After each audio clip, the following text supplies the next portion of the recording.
Io sono a confermare che Arturo Lorenzoni sarà il candidato alla presidenza della Regione del Veneto per il centro-sinistra e quindi anche per il Partito Democratico.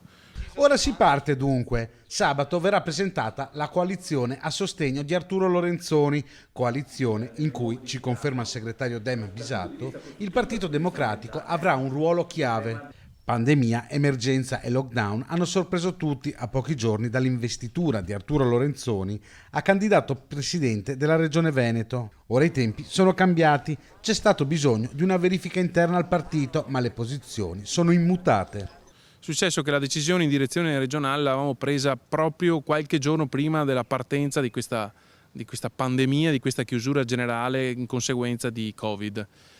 Naturalmente l'attenzione è stata sull'emergenza sanitaria.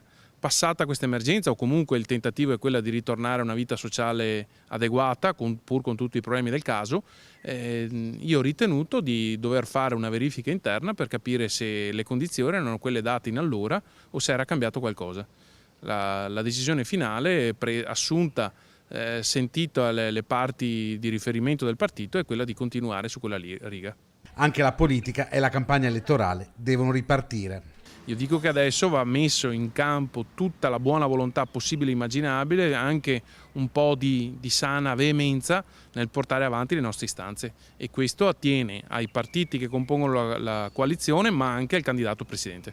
Lavoro, sanità, trasporti e sociale. Questi i temi a cui i cittadini chiedono risposte. Saper interpretare istanze, tante istanze che provengono da un Veneto anche profondo. È vero, la situazione è difficile, ma non è impossibile perché noi dobbiamo pensare che come dire, ci sono tante parti della società che si aspettano risposte alternative, nuove.